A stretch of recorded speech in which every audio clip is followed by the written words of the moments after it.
I just can't let you go.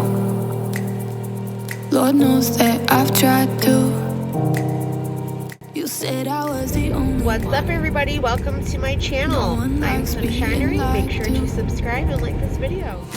You made this mess and left me with the pieces. Today, we are channeling our inner villain. I want to be inherently good, but if I'm not 100% good, am I bad? I can see how I have been immature, and this has come out in other ways in my life, hence season 10 of Vanderpump Rules. Do you feel like it helped?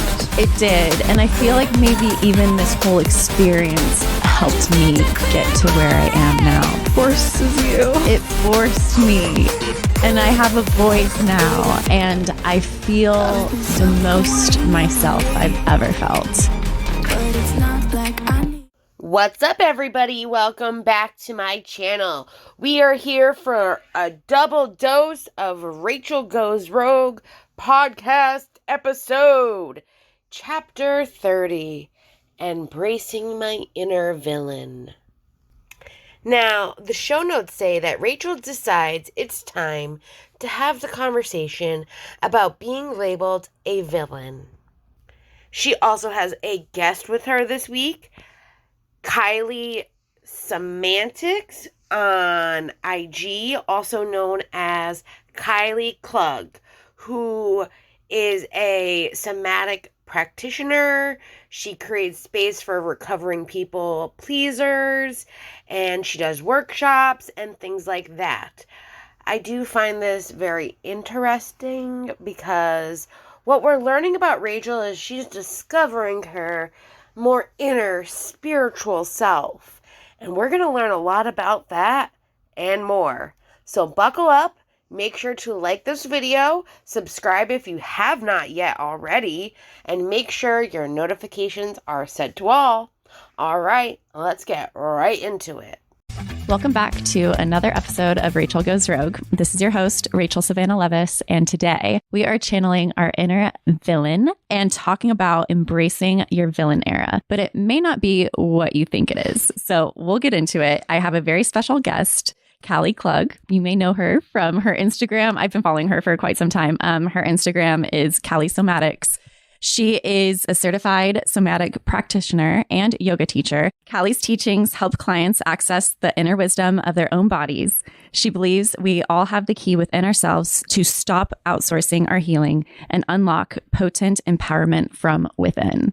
Welcome, Kylie. Thank you. Oh my gosh, I'm so happy to have you here. I've been a fan of yours, following your stuff on social media, and just the way that you embody this like presence of empowerment and the way that you speak about embracing that villain part of you is something that has changed my perspective on this entire experience, because it's not something that I'm necessarily trying to suppress and deny. And so I want to thank you for being so open and vulnerable with your content online. And yeah, I'm just really happy to have you here. I'm so excited.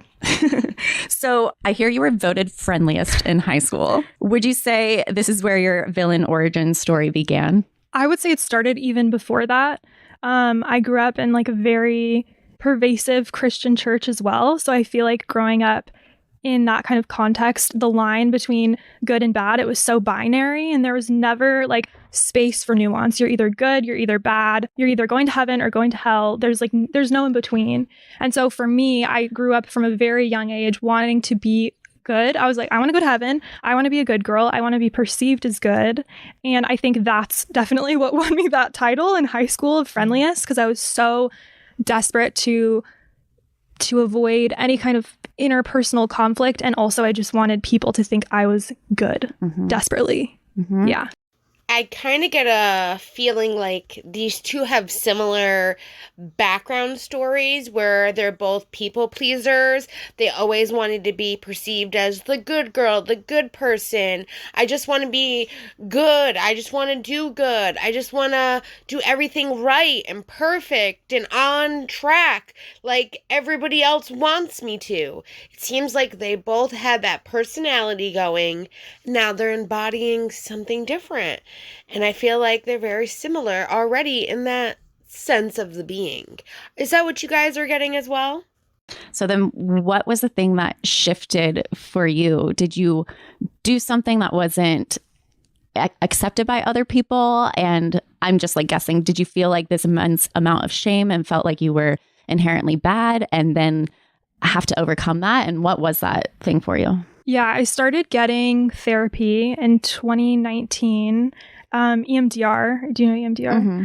And that was really supportive and starting to allow my body to to find safety, a certain level of safety.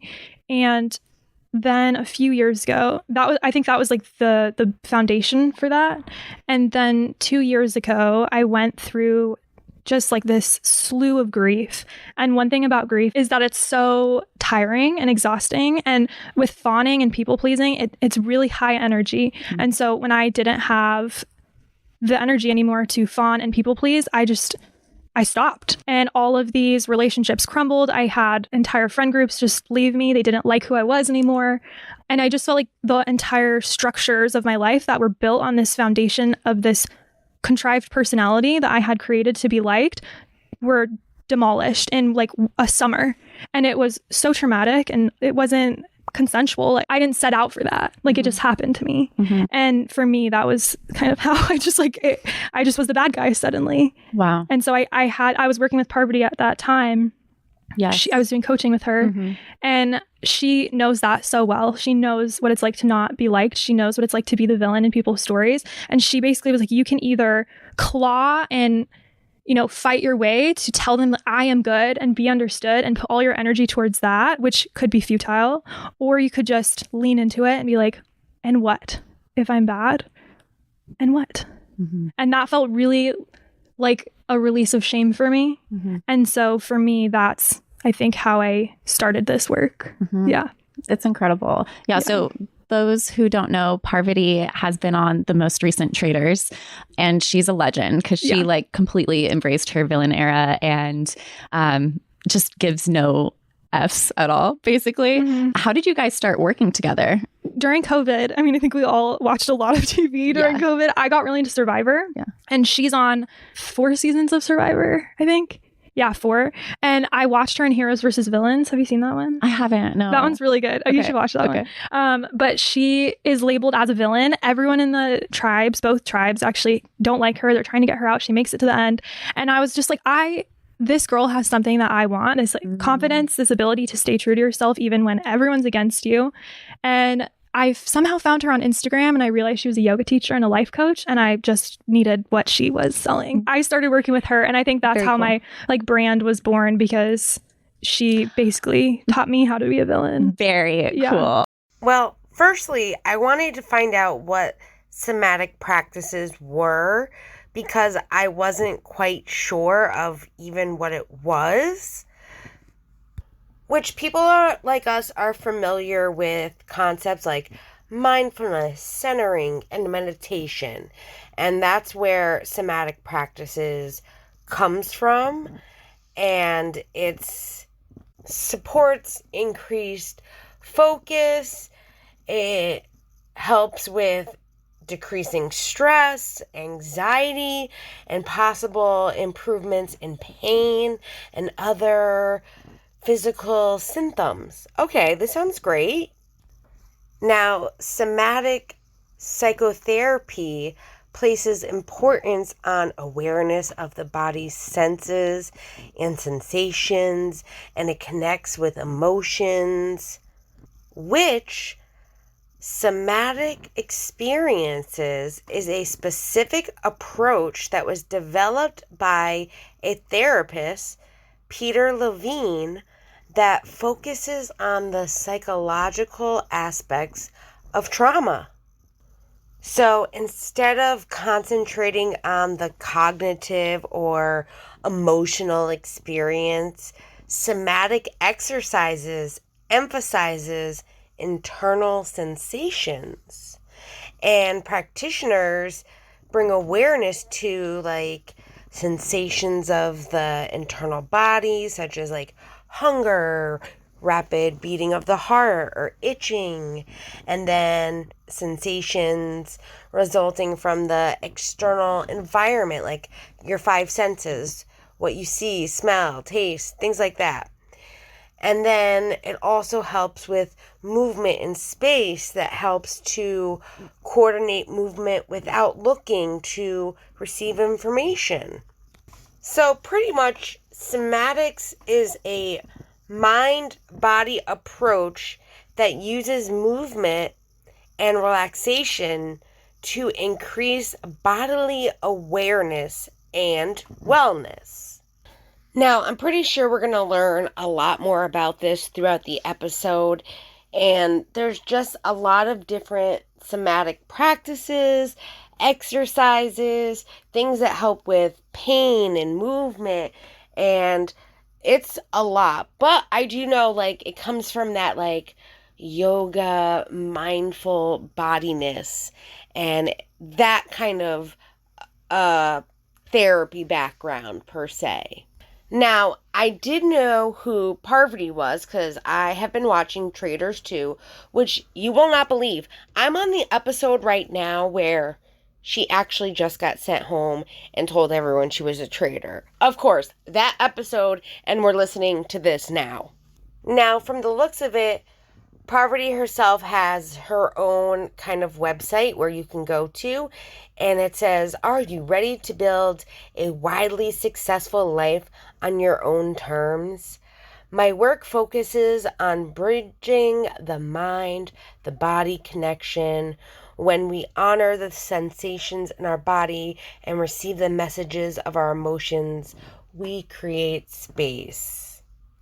Which, besides being like a supervillain and a traitor, she holds advanced certifications in yoga, meditation, breath work.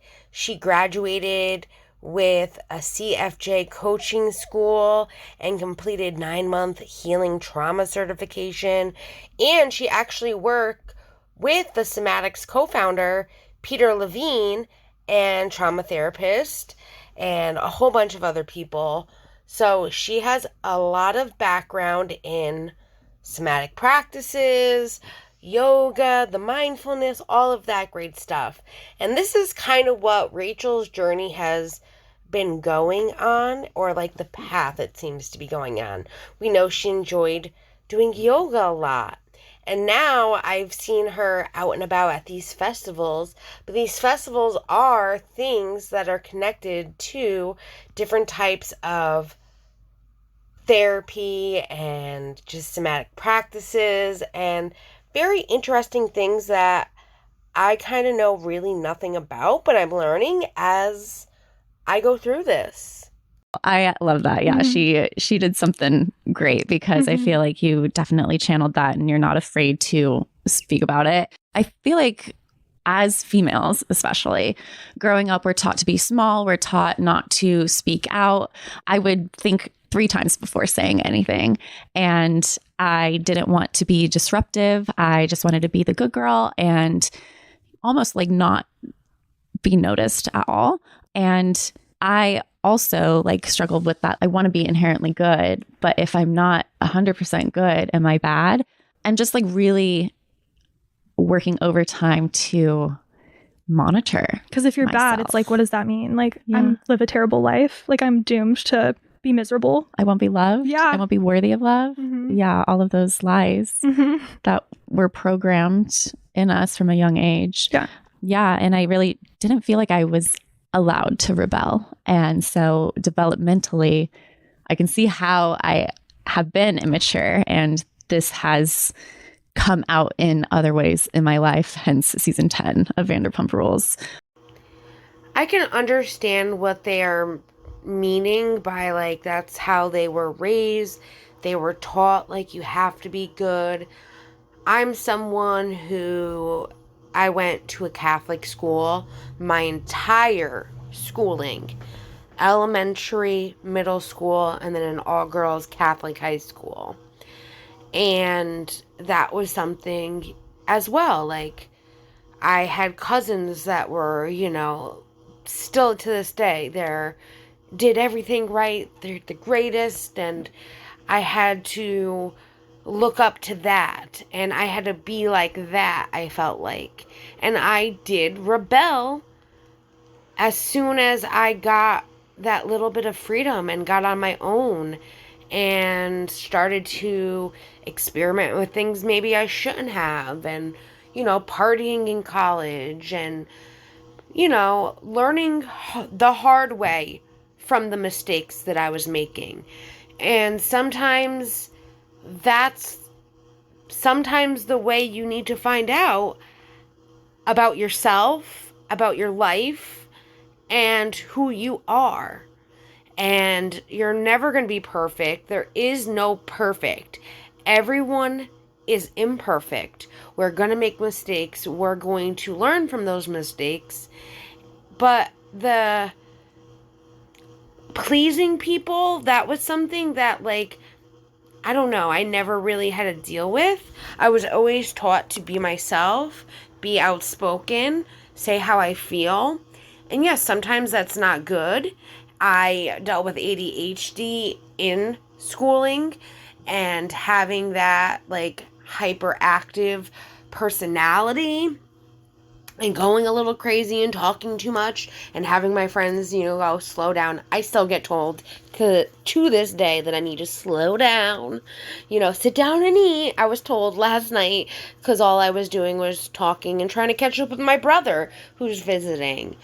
So I get it, but there's a point where you need to learn about yourself, and sometimes that little bit of freedom you need to be able to learn about yourself and to grow as an individual.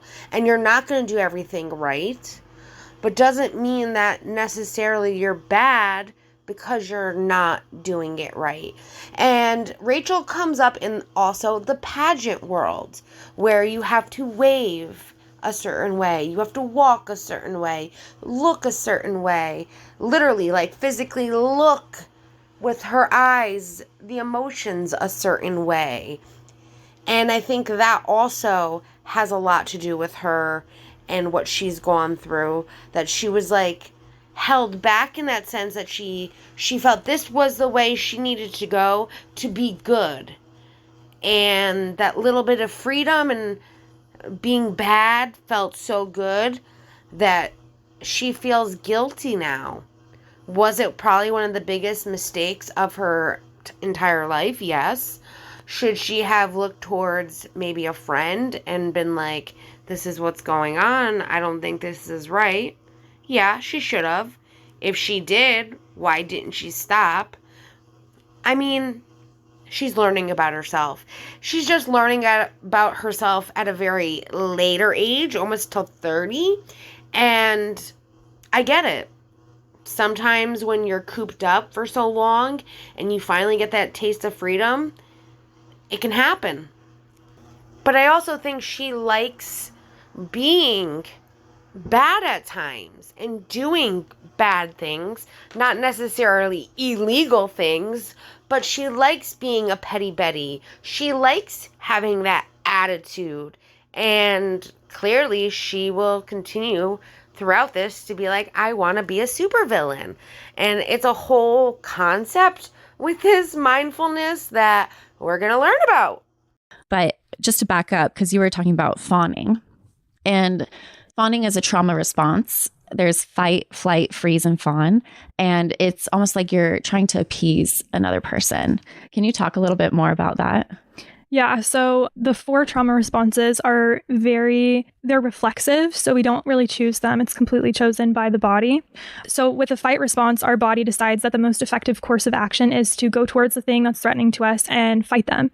And this usually looks like upwards energy, like yelling, energy in the arms, maybe you want to kick. It's a sympathetic nervous system response, which means that it's very high energy and explosive. So even as I'm like saying this, like I can feel it in my body, and it's just an upward like explosive energy. It's also very high risk. So most people, once again, it's like more reflexive, but most people don't choose this as their primary response because it's higher risk. You could get hurt, you could get attacked. So most people don't have that as a primary response. Would you say that females are more conditioned to not have that be your response? Yeah, that's a great point, because most women, if you look at it just biologically, most women are smaller than most men. So it doesn't even, like, our bodies are so intelligent. We probably couldn't take a random man on the street, you know? So our body knows that. And that's why so many women fawn so much. And I can get more into that, but yeah, that's very true. Yeah. The other response is flight. So in flight, your body decides the best thing to do is to be propelled away from the threat. Usually that looks like downwards energy to the legs. You're moving away from the threat. Usually that's most people's preferred response. Like perfect world, you just leave. Like you just leave the situation, you leave the person, you leave whatever is threatening to you.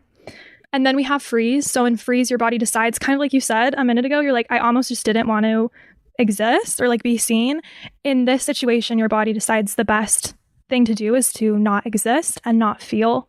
And so if you think of like a place where maybe you couldn't leave, like you're in a subway car and a guy comes in and he's acting kind of weird or like crazy, you might just go into freeze. So it looks like the limbs, everything kind of goes inwards. There's like a collapsing that happens. Your breathing could get really shallow. It could speed up. It's an activated state, but externally you look frozen. And also there's a lot of numbing that happens. So it's kind of a savior response. Like a lot of victims of assault like might have an out of body experience because it's like your body's just saving you. It's like, this is so terrible. I'm going to propel you out of here so you don't have to survive this or experience this. Finally, there's fawn. So the fawn response is really interesting because similar to fight, our body propels us towards the threat, but instead of fighting the threat, we actually appease the threat. And so this can look like tension in the body. Usually fawn and freeze are blended. So we're probably on some level numbed out to the sensations of our body. There's a clenching and a bracing that happens when you're interacting with this person, but there's an appeasement. So you're prioritizing their experience over yours. And this can look like fake laughing. It can look like over emoting. It can look like leaning in. It can look like laughing at jokes that you don't find funny. It's almost like you're creating a chemistry that's just not there. And it's very popular with women and children, because biologically, it just doesn't make sense for women and children. What are we going to do? Fight? Not really a viable option. Now, I know I've heard of the flight or fight or freeze, but I never really heard of fawn. And this is kind of more of a newer concept in the 4 Fs now, which is fawn, fight, flight, and freeze. Which fawning is still something that hasn't had much research in the response of what fawning responses is in people. And usually it's people that have more experienced complex traumas.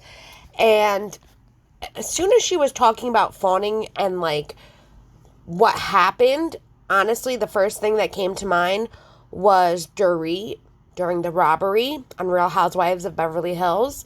She was appeasing the robbers by just take anything. Here, let me show you where they are so you can take everything, and tried to just have that survival mechanism, knowing that her kids were in the other room and she didn't want to die and she didn't want them to die.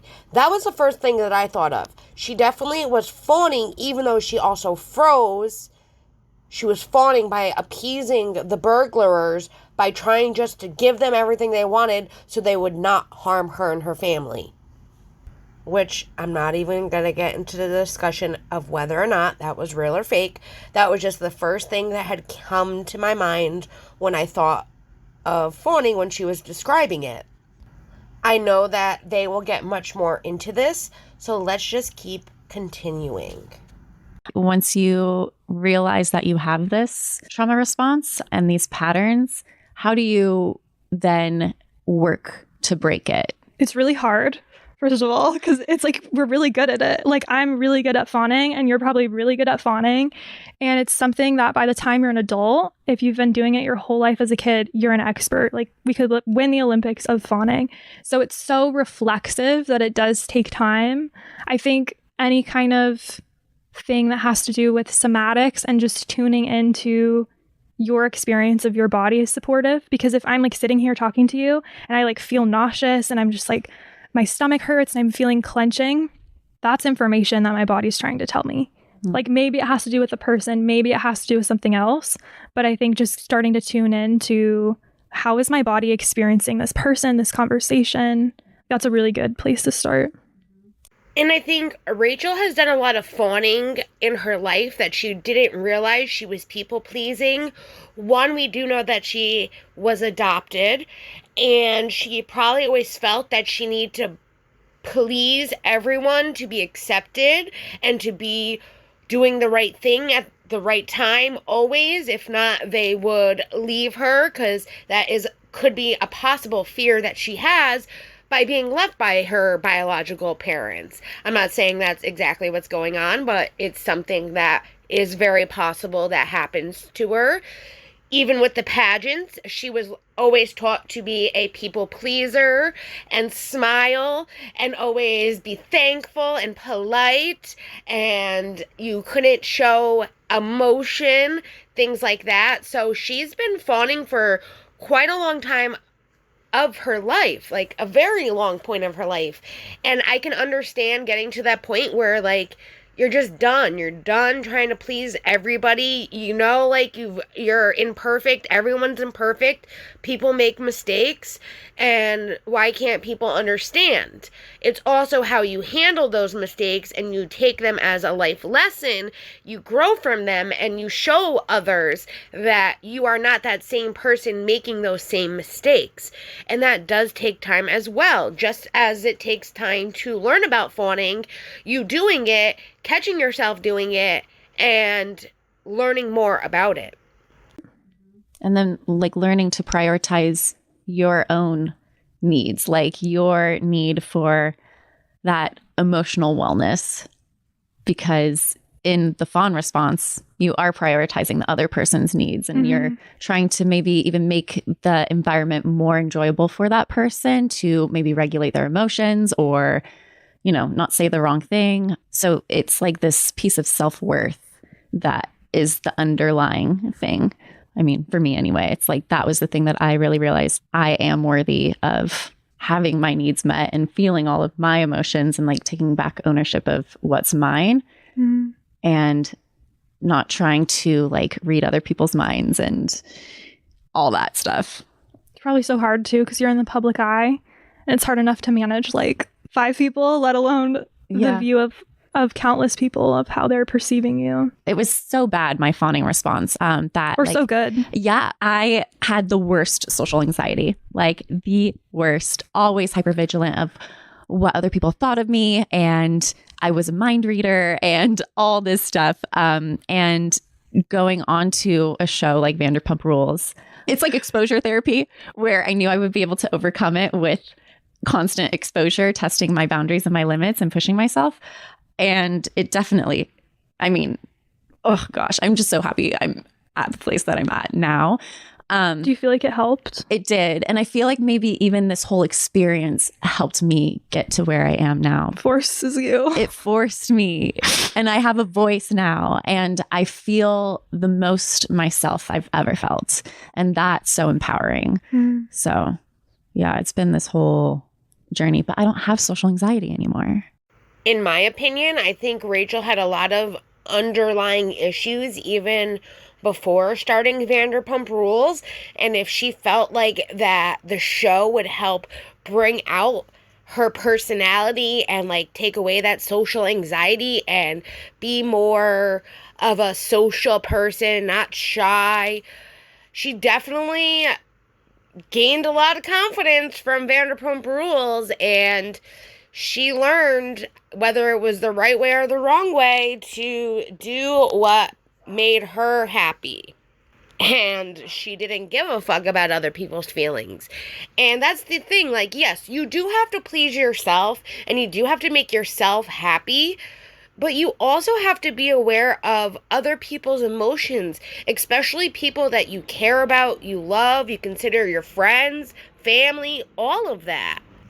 But even while you're still thinking about others, you can still prioritize yourself first, and you can still make others aware, like putting up boundaries in places where you need to put boundaries. Sometimes people do things that you morally do not agree with, and you need to put that boundary in place for yourself because you don't want to get dragged into other people's messes, but you can support them through that mess. You just have to put up a boundary sometimes.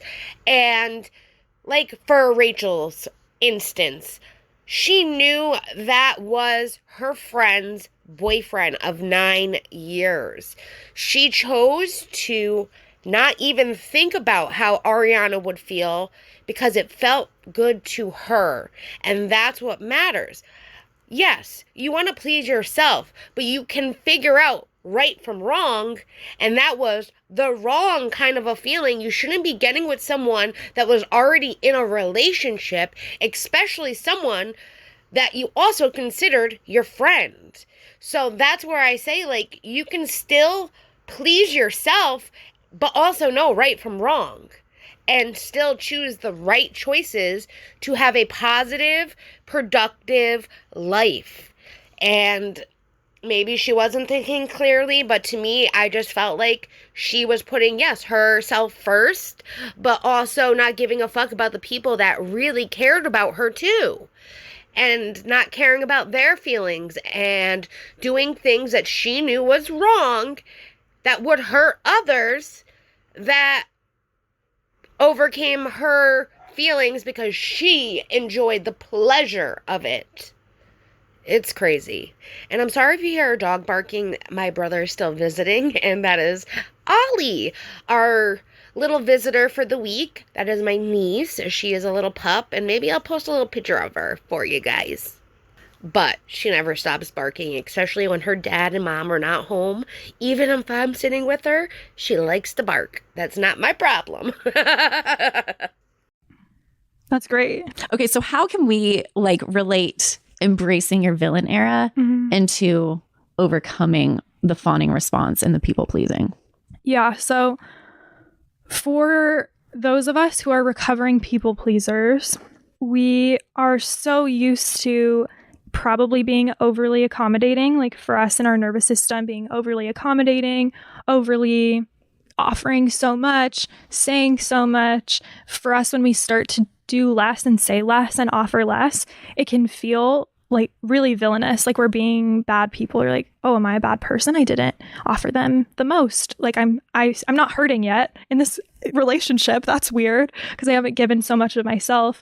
And so for us, what feels normal for so long, that overgiving, when we start to do that less, it can feel villainous. And so that's where I've kind of play is like, can you lean into that? Can you make it a game? Because you're like 90% of the time, you're just saying, no, I can't go out, or no, I'm too tired. And someone might be upset with you or whatever. And I think a way to play and make light of it and de-shame it is just, okay, well, I'm in my villain era. I'm allowing myself to be misunderstood. Yeah, that's the huge part. It's like allowing yourself to be misunderstood. Yeah. Because if you have this response to over-explain yourself, that's draining. How is that embracing your inner villain by just not wanting to do something? I get like the people pleasing, and I don't know, maybe it's just me, but like I'm the type of person that like if I see a friend needs help with something, I'm gonna offer my help. If I see someone that is asking a question that I know the answer to, like how to do something, I'm more than happy to show somebody. That's just always how I've been as a person. I was also raised, do unto others as you would want done to you. So, like, I help others because in times that I might need help, I would hope someone would help me. And I can get where like some people aren't the same way and you can't expect everyone to be that way. And it can get tiring when you don't find people that are similar to you, that you feel like you've given so much and they've given nothing, even in a friendship, a relationship. But you channeling, we'll have to just keep listening, because I don't really understand how like just being like, I don't really want to go out tonight is channeling your inner villain. Her inner villain, Rachel, is like sleeping with your best friend's boyfriend and knowing what you're doing, and then knowing the next day you had a film with Ariana and feeling awkward about it. I actually found a clip from IG that I was like, when did she say this? I haven't heard her say this, and it was from like a long time ago. So I'm going to play that clip for you now. But it just shows that she knew in her head what she was doing was wrong, and she still embraced it instead of saying, whoa, wait a second, let me take a minute to not be sleeping with my best friend's boyfriend. Let's take a look. I got a phone call from Tom the next morning after we hooked up for the first time. I was going to film with Ariana and our group of girls that night. And I was like, like I'm seeing Ariana later. I don't know what to do. He's like, well, just go along like everything's normal. And I was like, okay, so just so we're clear, we're not going to tell Ariana. And he was like, no, we're not. And I remember that scene that night, Ariana and I actually shared an Uber to that scene. And as we were pulling up, she was like, God, I hate this place. Every time I come here, someone always says something horrible, like, I slept with your boyfriend. And I was like, I drank a lot. And there's a lot of videos from that night of me just like being wild. Tom also sent a bottle of champagne to our table that he called in through the restaurant. And it was almost like this twisted way of celebrating and then reassuring me that, oh, this is all fine and dandy. Like, this is something to be excited about. And when the champagne came to the table, all of the girls were like, oh my gosh, Tom, that's so thoughtful, And of course, Ariana, to her, is a gesture to her because that's her boyfriend. I feel like people who are listening right now may be like, heads, like a red flag is going up, like a villain era. Really, Rachel, you're going to advocate for people to enter their villain era. Wow. So on brand for you. What would you say to the critics that are like, what are you saying? You're just going to be diabolical from here on out and you're going to like have no respect and no regard for other people? Is there a limit that you put on yourself, and how do you do that? Well, when it comes to healing from people pleasing and the fawn response, there's this overswing that happens. I talk about it a lot because people don't know it, and they start to heal from fawning, and they go, why am I literally pissed at everyone? And what happens when you people please and you fawn for so long is that you either consent or don't consent, but either way, there's so many boundary violations, little things, big things, and in fawning, you are suppressing. So like I said, it's coupled with that freeze response. So there's a suppression of anger. And anger is a biological response that is made to create boundaries. And animals, that's like what somatics is. It's like going back, we have mammalian nervous systems. How does this play out in nature? And in nature, it looks like animals taking space or attacking or, doing these big expressions of creating space, creating boundaries. Like cats will swat at people, and the cat's not shamed for that. It's just doing what it knows and what its nervous system is wired for. And when we have so many boundary violations from a lifetime of people pleasing, I was 25 when I started this, 25 years of swallowed no's and I don't like this and all these things that I had suppressed. Anger turns, irritation, annoyance, anger. It's just becomes a well of rage, like a reservoir of rage. And when you start to heal from fawning, that comes out. It's like, whew. And we're so not equipped for that on so many levels. Just like societally, we don't learn how to manage our anger or meet our anger. And then on top of that, if you are a big fawner, you probably haven't experienced that before. And so it comes out in a way that's really big and usually dissociative. So that can look like, I've done this and everyone I've worked with has experienced this, having big reactions to boundary violations that are very disembodied and dissociative. You might not remember the conversation. You might yell. It's like very explosive. So it's like a really explosive fight response. And the reason I bring that up is because this overswing, there's two things with it. Number one, it's natural. It's biologically documented, like happens in animals. They have so many studies on it where they've observed this freeze fawn response just going explosive. It's natural, it's biological, and it's also shamed, and it's also can be destructive. And so I think when it comes to calibrating your villain era, it's really, how can I feel the anger and be like, okay, I'm feeling pissed, I'm feeling annoyed, I'm feeling irritated. How can I advocate for myself and my body while staying embodied? Because if you're staying embodied, it's not going to be like a crazy reaction. It just won't. Because if you're staying embodied, you're not going to go into rage, because rage is just too much for us to stay present with. Does that make sense? It's like finding that sweet spot. Yeah. She asked a question that wasn't really answered. She asked, like, when people are thinking of this, like, really, Rachel, you're embracing your inner villain and you're advocating for it, what would you tell people about it? And I get that with people pleasing and figuring out that you've been a people pleaser and you've been fawning your whole life, that yes, that built up frustration does come out and you can rage. But with the practice that she's talking about, somatic practices, you're learning how to create boundaries respectfully without having that emotional rage behind it. So you know when you're gonna, like, you're in a situation where you feel like the need to please somebody. Instead of raging out because you've just been such a people pleaser your whole life and just getting angry, instead, you're supposed to embrace it in a mindful, non-emotional, but emotional way where it's like, listen, this just isn't for me. That's, to me, creating boundaries where you're allowing yourself to be honest and open, but also keep to your morals and standards.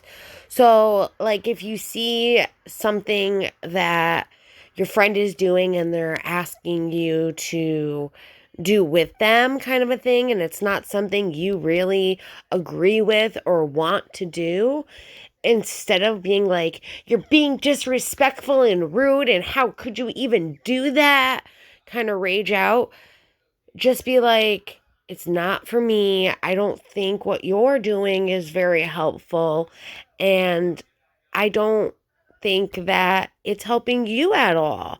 It's having that sympathy and understanding, not pleasing them, but also explaining to them maybe why you feel the way you do and why you cannot participate in pleasing them with whatever they want. With any type of trauma or understanding of your emotions and the responses your emotions are putting out into the world, there will always be a period of time where you need to learn and feel your body and understand what is making these triggers happen, why maybe you are getting anxiety when things are said or done. And I feel like maybe Rachel has a better understanding of that now.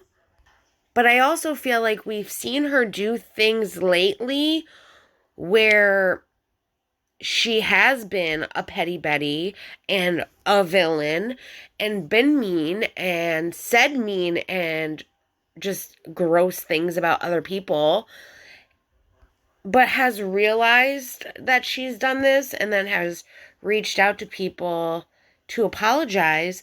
And maybe that was her way of explaining, like, I'm sorry for this rage out and being petty. And like when she did to Katie with the iHeartRadio, that's what I'm talking about, that kind of a thing. She loved that she got to post that, and she was the hot one and Katie was the worst. She felt that inner villain, like, hell yeah, I'm gonna post this for everybody to see. But obviously it did eat her alive enough that she ended up texting Katie to apologize, even Dana, which for them was like, why is she texting us this? But that is her acknowledging that she knows what she's doing and she knows what she did and she's trying to take accountability for that, which I, can commend her on that. But there are so many other things that she has yet to take accountability for that she has been pawning off on other people. And that's the problem that I have still with Rachel, is that she's not quite there yet. And I don't honestly think she will ever be there. And I feel like also with this lawsuit that she is now going after Ariana and Sandoval. Sandoval, I understand. Ariana, I don't. And I feel like that was her way of being a villain and raging out because she was upset at every opportunity that Ariana has gotten that she hasn't, due to the situation that Rachel and Sandoval put themselves in. And now she's not getting those opportunities like Ariana is. So she's upset. Not to mention that she needs to feel like the victim. And that's very clear to see with everything that she's been trying to portray herself as a victim of Tom Sandoval and allowing him to manipulate her to continue to have the affair and do what they were doing when she had every chance to stop it and didn't until it was found out. And the little bit of accountability she has taken, yes, has been much more than Sandoval, and I believe more sincere than Sandoval, but she still isn't understanding and taking full accountability of everything that she did. Even with that little IG video I just showed, she knew that she was going to have to go out the next night with the girls. And here Ariana is saying that she hates this place because every time they go, something bad happens or someone finds out that her boyfriend was cheating. And she's sitting there knowing what she just did the night before.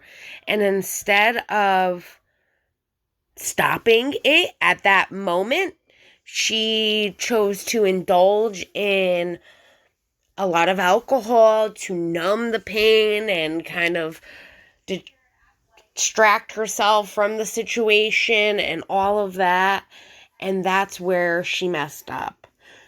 It's like you're flexing a new muscle. And so you're going to go a little overboard probably for the first few times as you're learning to set boundaries for yourself and learning to feel your anger and what it's telling you, a boundary that has been violated. And it just takes practice, and safe people help a lot because they will understand that this is a new thing for you, or be open to that concept and not hold it over your head and shame you. So it's super important to surround yourself with healthy, safe people. Mm-hmm. And then I was wondering, because for me, it wasn't so much the rage that, well, I definitely was suppressing my rage. Don't get me wrong. Mm-hmm. My anger was definitely suppressed for years, like most of my life. But it was like that selfishness that I never gave myself before. I was always preoccupied with other people's needs and wanting to create a better reality for them at my own expense. And so when something switched in me where I had my breaking point and I wasn't about it anymore, and I just wanted to start living for myself because what the hell, you know? And I took it too far. Season 10 has documented that. And new viewers of the show have tuned in just for that season. And that's all they see. There's clearly like a backstory to this girl who's having a whole psychotic break on camera. But I just became so selfish and like narcissistic, honestly. And I feel like it was that overswing that maybe needed to happen for me to find a middle ground now, because now I know exactly how it feels to completely disregard everyone else's experience but my own. And I don't want to be in that place again. So it's like this balance between being quote unquote a good person, because I ultimately want to be a good person. And then I don't want to go too far back into the fawning response where I am defending myself and I am spending my energy doing that and working towards, I don't know, managing my reputation. So I didn't want to swing too far back that way. And I'm still navigating this middle ground. And like I mentioned before, like, her rage has been suppressed for most of her life, she said. And when you are in that fawning, people-pleasing mode all of your life, it's like I said, like, we don't know for a fact this is the issue, but she might have felt like because she was adopted that she needed to do everything to please them so that she wouldn't feel abandoned again. That is something maybe she does realize and just isn't talking about. Then she did pageants. That's people pleasing again.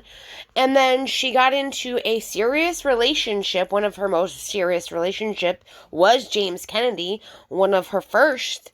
And yeah, she did please him to make him happy. But that's all she knew at that time, was doing things for others to make others happy so that they wouldn't abandon her or leave her or get upset with her or any of that. So I can completely understand that she needed the therapy and the help to get where she is now.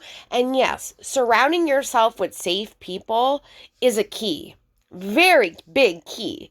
And I can honestly say that I don't think Joe is a very safe person for Rachel at this moment. I understand she probably understands what Rachel's gone through and all of that, but Joe herself needs a lot of help and therapy as well. And I think she needs to be doing some of these practices to just open her eyes a bit, because when Rachel is with Joe, it seems like that's when this villain and I want to be a bad girl comes out. And I've even noticed that when Joe has been on our podcast, just how differently she acts. And a big misconception that people have is like, all right, I don't like Rachel, but I don't want the worst for her. I want to see her do better. I want to see her at her best. I want to see her take accountability for her actions, own them, and prove that she is not that person that she was. And yes, maybe she let loose way too fast and, got to that point where it was like, fuck the world, I'm gonna please myself and I don't give a fuck who's around me and their emotions. I'm gonna do what I want to do. I get that. I've been there. But you also have to keep in mind other people's emotions, especially with the actions that you do. And that's why I said last time, like, she clearly wasn't thinking of her friend's emotions when she went and slept with her friend's boyfriend. Clearly, that is something that's like a no, no, no. Unless you don't know that he has a girlfriend, and then it's like, okay, he lied to you. You knew damn well they were still together, whether they were happy or not, whether he was gonna break up with her or not. You crossed a line, and that needs to be taken accountability for what you did. And you accept that you knew what you were doing and that, yes, you fucked up. You cannot put all of the blame on Sandoval, and that's the problem that I have. She keeps putting a lot of blame onto him and then throws out this lawsuit, and it makes it even seem more like she's a victim because of how she got caught doing the things that she was doing. It's called consequences for your actions. Granted, it wasn't right for Sandoval to have recorded you without your permission, but we still don't know the truth behind that. I don't believe Sandoval. And honestly, I don't really trust you either, Rachel. So you could have consented for all we knew. Who knows? But that's my issue with Rachel. I do want to see the best for her, though. I really do. I would want the best for anyone, even my worst enemy. Whether they want the worst for me, I would still want the best for them. I'm not out here trying to make someone's life a living hell just because I don't like them. That's not who I am. And there's a lot of misconceptions of that, but I've never been that way, and I will never be that way. And I feel like Rachel is the type that she will step on people to get ahead. She seems like the type, honestly. And I don't think pageants help that either. But that's just my opinion. Let me know what you guys are thinking so far. This is like a lot. More like a lot of word salad that she's just kind of like twisting together. But we get what you mean, girl. And we're going to call it out still. Yeah, it takes a minute, I think, to find equilibrium. And I think that, like I said, with myself, with most people in my life, and with everyone that I've worked with, there is an overswing that can look different for everyone. It's usually not documented on national TV and picked apart and criticized, so I can't imagine what that is like, but it looks different for everyone. And finding that sweet spot is harder than people think. Can you talk about shame a little bit? Because I feel like part of embracing your villain era is accepting the fact that you may be a villain in someone else's story. And once you realize that, you probably feel a healthy amount of shame about it. But then there's also this external shame that could be toxic. How, and obviously like embracing your villain era releases some of that shame. But for you, can you describe the difference between guilt and shame? Yeah, so shame is so heavy in the body. I think it has an important role in very small doses to kind of shape you into society, so we're not all just like actual animals. Like, that's not ideal. So I think in that way, in small temporary doses, it's good. But I don't think that's how most people experience shame. I think most of us feel it as something that's really pervasive and heavy. It does two things. It will bring you into a freeze response because shame is an intense feeling, and anything that's too overwhelming for the body will probably bring you into a freeze. And so there's a shutdown that happens. It's not really good for you or anyone else if you're in a freeze state. And then also it's like a dampener. So there's no expression that happens in shame, and that's why the villain era de-shaming, it's like what you're saying with everything that happened, you obviously feel bad. Like, you don't have to prove that to people. I feel like at a certain point, if I do something bad to someone, I'm not psychopathic. I'm going to feel bad about that. Like the guilt, I'll feel guilty. Hopefully that leads to corrective behavior if necessary. But the shame is just doesn't even serve a purpose. And so that's where the inner villain work comes. It's like, people hate me. Can I love that? Can I like it? That they can't get your name out of their mouths. Like, is there a little part of you that's kind of like, oh, okay. Or like, can you play with that? And I think that's where the release of shame happens. And then also just like parts work. I'm really big on parts work. Can you accept those dark, nasty parts of you? Everybody has them. Mm-hmm. And if you ostracize them, they're going to just come back stronger, like that anger I just talked about. Mm-hmm. So can you bring them in and love them? Be like, it's cool. We're chill. Let's, Extending that compassion to those parts of you, it allows for you to be a whole integrated adult who's functional and healthy. And that's ultimately the goal. Yeah. Would love that. Yeah. That's the dream. Well, we all know that Rachel loves that people keep saying her name and they can't get her name out of their mouth.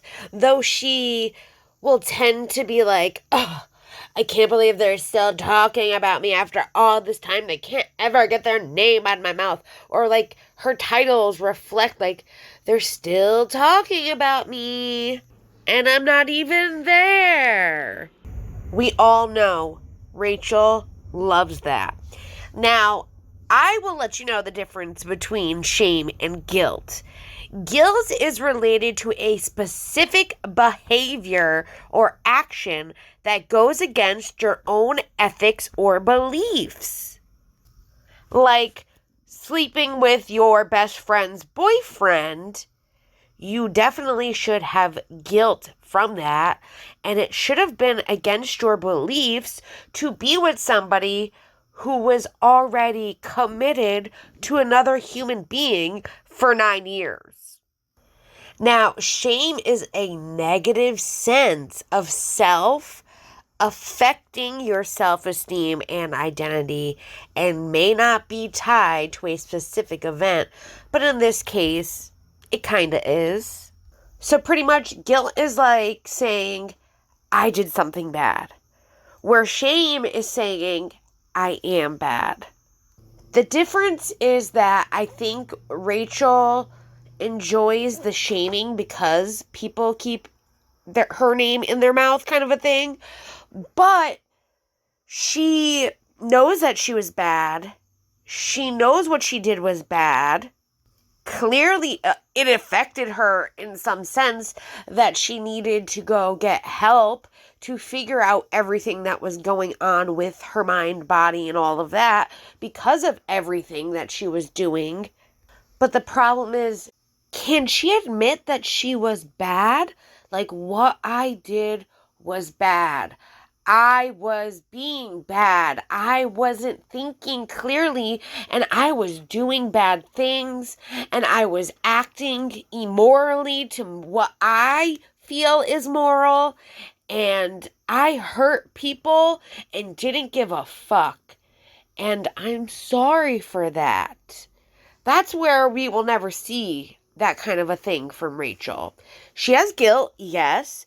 She has apologized for her actions, though she then also likes to play the victim and blame her actions on others, saying, well, Tom also manipulated me. He was grooming me. He was doing this. He was saying this, and I just let him take the lead, kind of a thing.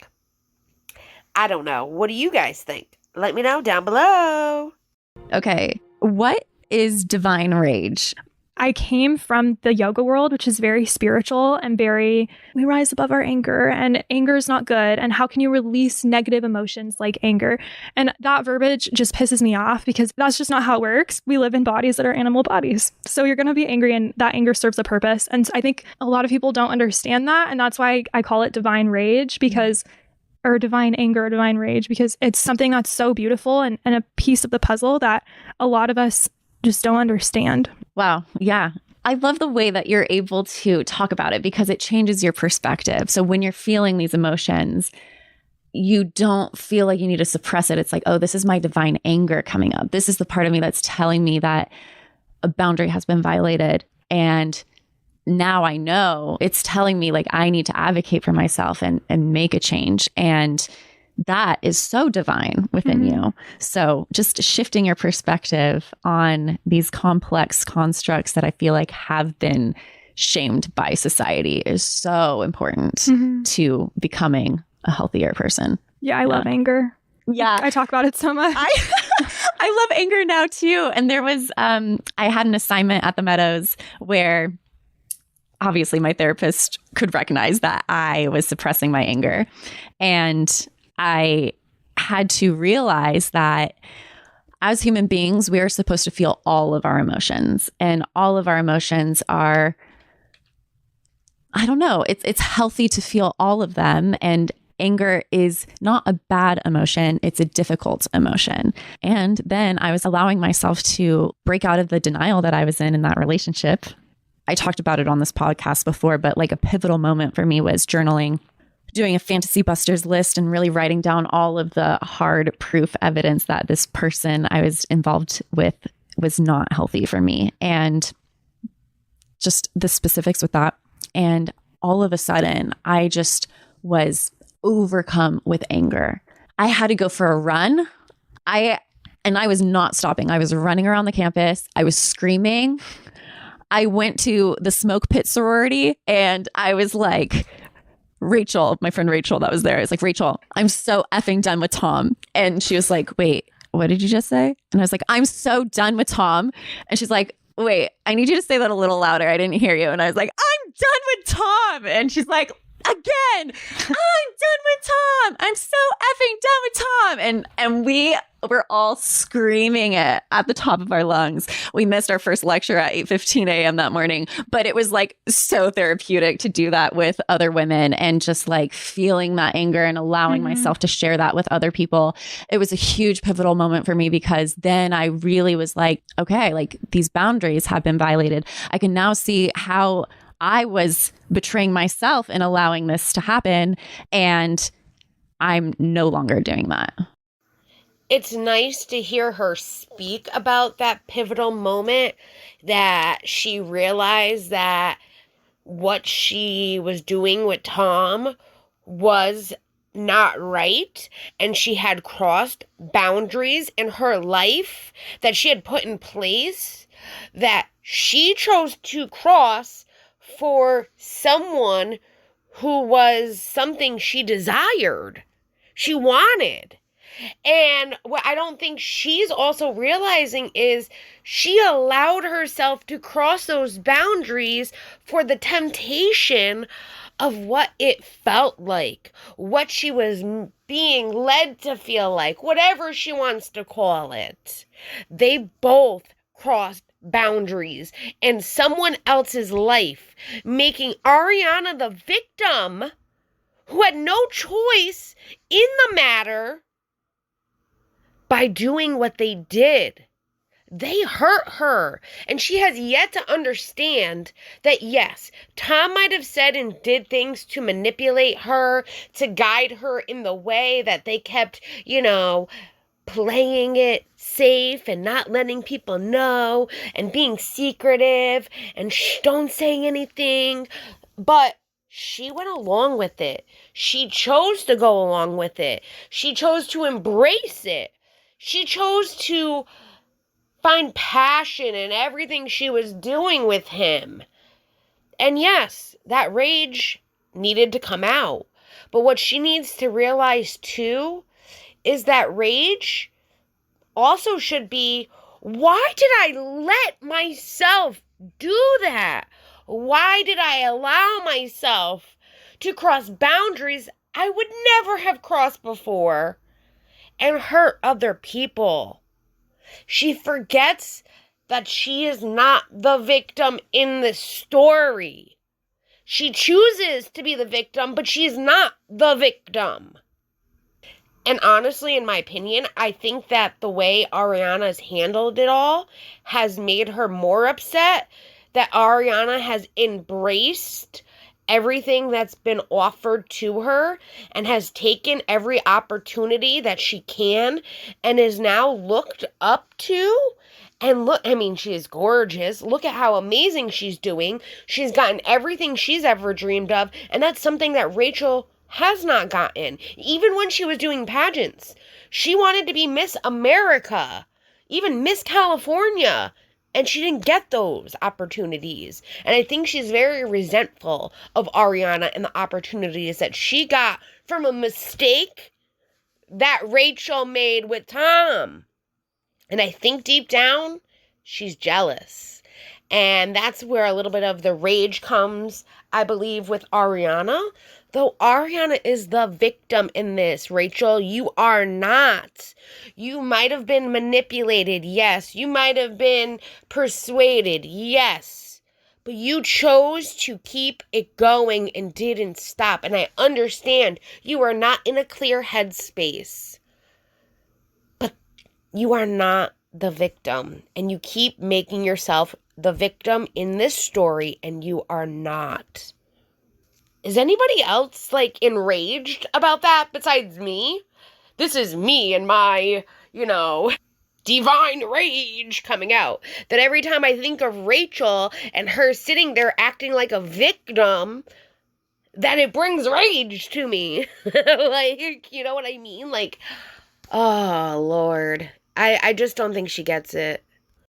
Being seen in your anger and having that be a safe experience with your girlfriends, that's special. And anger, so I'm getting trained right now in somatic experiencing. And when someone starts to feel angry, it's actually, we celebrate it. It's really exciting because it means you're coming out of the freeze response. You're coming out of a chronic fawn. And it's literally an essential step in finding nervous system regulation again. You can't sidestep it. So yeah, that's great. It's crazy to think about too, now that you say it's an essential part of nervous system regulation, because I look at some people who have like anger issues and have issues containing their anger and just like going off. And I look at those people as not emotionally regulated people.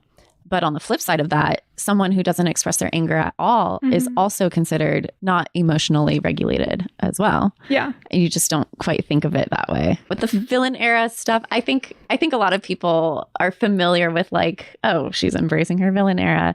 But, you know, there are still some people that only want to root for the hero, essentially. Well, hell yeah, I'm going to root for the hero, because the hero in this story is Ariana. She has taken everything you both did to her and made something beautiful out of it. And she is someone who has struggled with mental health issues her entire life. Anxiety, depression, it's not something that we weren't aware of. She's talked about it numerous times on Vanderpump. And for her to go through all of this and see her just succeed and do so well at everything she's been doing has been incredible to watch. Honestly, I'm so proud of Ariana. I know she's mentally going through still a lot of trauma, especially with everything that she's been through. But unlike other people, I should say, she's doing that with her therapist. And she's working with her therapist to figure out what really is deep down bothering her. And she is still succeeding and doing everything she can that she's ever wanted. And that, to me, is very empowering. To me, it's like, no matter what you go through, you can lift yourself back up and keep going, even at the worst of times, and just never stop.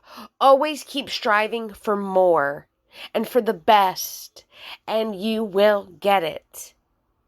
Like I said, I really do think there's a little bit of jealousy there, where, like I said, she is jealous of Ariana in the sense that the way Ariana handled everything compared to how she handled it. And as we saw on season 11, there were moments where Ariana raged out, and just even at the reunion, just breaking down, like that moment of her just crying and saying, like, I just want you to go away. I want you out of my life. Just go away. We can still see that there's still so much pain there, but she's not letting that get to her. She's putting that in the back burner to work with her therapist as she continues to move forward and do the positive, productive things in her life. And honestly, Rachel, I want the best for you. I don't want the worst for you. I don't think you're a villain. I think you can be, a petty Betty. I don't think that's something, though, that you really enjoy. But if you do, that's, your true colors coming out and me just being naive. But I want the best for you. I want you to get the help that you need. And I want you to succeed in areas of your life that you want to succeed in. But I also want you to take accountability for your actions and move forward in life in a positive direction. And that's all I really want from Rachel. Is that me asking a lot? What do you guys think? Let me know. But personally, like watching movies, it always fascinates me getting to know the villain character and their backstory and the reason why they have become so evil. There's always a reason. Like, for instance, the Joker. We see that whole journey in this like mental illness that has shaped him and being shunned by society and that isolation. Also, like Maleficent, Sleeping Beauty, that witch that comes in and casts a spell on Sleeping Beauty when she was born. And of course, we all hate her in the beginning because we're like, why the heck would she do that to a poor little baby, an innocent little child? But then, that backstory, we learned like there was resentment there towards the king and queen. And, she just wanted a place of belonging too. So I think it's like all of these human we're all human It's at almost our core. like those stories have nuance. Yes. Because people are nuanced. People are nuanced. Exactly. It's like really not that crazy of a concept. Right. Yeah, I mean, I think the old Disney movies were very like binary, like I mentioned, and like how I experienced the Christian church was good or bad. So you're either good or bad, hero or villain. If you're the hero, you are going to win and have a great life. If you're the villain, you're going to die and have a miserable life and be ugly.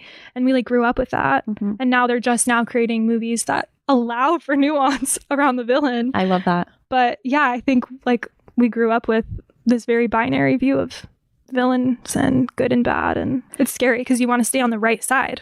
Do you think that some people who are on reality TV have an easier time channeling their inner villain? I think from what I've seen with Parv and what I've seen with other people from the shows that she's been on is that some people have easier access to maybe these like more villainous parts, or they have less shame around being perceived as bad. But I've also seen people from the shows that she's been on that have had a really hard time with being perceived as villainous. I think Dan from Traitors had a really hard time in the reunion because people were taking it really personally that he was a traitor. And I think that was really difficult for him. And we saw Peter on Traitors as well, fighting tooth and nail to be the good guy. The good guy, he turned down being a traitor because he wanted to be a faithful so badly. So I think it's a mixed bag, just like anywhere. But I think that from what I've seen, ultimately, is that the people that go on reality TV, and I'm sure you included, it's something that you just have to build because you're thrown into the public eye and people can be really heartless at times. And so you just have to build that capacity to be misunderstood. Yeah. Yes, I think with these movies like The Joker, Magnificent, all of that, we can see why certain villains turn out to be the way that they are. But do they lead a happy life? No. And that's why, like, even with society nowadays, even social media, where I've been cast a villain on social media because I've just gotten tired of people making up lies, talking shit about me, thinking that they know me when they don't. And I've now been standing up for myself and fighting back. And they don't like it, so they twist it to make me look like the bad guy when I've been the victim all along. And now I'm just not tolerating anyone's bullshit. And I'm putting you on blast and showing the bullshit that you've done, not just to me, but to others in the community. And I have friends that I panel with, and this is where that comes from. And it's a thing. Like Rachel, yes, has been misunderstood in certain aspects, but she's also embraced it in a way that she felt good embracing it. Where even when I sit there and I have to show what these people are doing, I don't enjoy it. That's not living an authentic life for me. I don't take joy in taking others down, or even just having to show that they're the bad guy and making me feel like this, and having to come out and be like, well, you know what? You've been doing this to me for so long. Now I'm going to stand up for myself and show everybody what you've been doing and how horrible of a human you are. I know, though, that even though that bothers me, I continue on with my life and I keep doing good. I keep helping others. It doesn't change who I am. I like living a happy life. I don't ever want to be a villain. I know I've been misunderstood, and the only thing that I can do is show people who I really am and show people my authentic self. And I think that's something that Rachel needs to embrace, and I don't think she knows who she really is still at this moment. But I don't think you come out of the womb with more capacity for that. Why do you think people are so drawn to watching these types of villains on reality TV? I mean, it'd be so boring without the villain. Like, are you kidding me? Well, thank you so much for taking the time to join me in the studio and come on to Rachel Goes Rogue. I just think that you're really onto something, and channeling your inner villain is a way to get your power back and not live in shame. Just spreading that awareness to other people is so important. I'm happy to be here, and I'm glad to like explore this topic with you because I feel like it's important and it brings nuance into the world. We can meet these dark parts of ourselves, and then like when people see things on TV play out, because you already have compassion for those darker, nasty parts of you, you're not as vicious towards other people's dark, nasty parts. And I think that's honestly world changing. So yeah, I'm really grateful to have been invited here. As much as this episode was like a complete word salad mind fuck of different things and different terminology with the mindfulness and being connected to your inner self and all of that, listen, I'm not that big into that practice. I do enjoy a certain type of meditation. It might not be the same as theirs. I do enjoy doing yoga when I do yoga, which hasn't been for quite a while. But there is something to these concepts. I don't really think that Rachel knows it all, though she's acting like she knows it all. And she has a lot of work to still do and a lot more practice. And even so does Kyla, her guest. And there was a lot of great things that did come out of this episode. I think that one of the things is that people are misunderstood. And when people are misunderstood and people are pushed to a certain point, yes, their inner villain comes out and they can, go down that villain path, or they can embrace it and learn about themselves and do better to live a more authentic lifestyle where they are happy. And that's where we see some of that in these villain movies where they realize like this is not who they want to be and they change for the better. And I think that is something that Rachel can also do as well, though she has a long way to go. When people find joy in taking others down, that right there is a clue that you have an issue.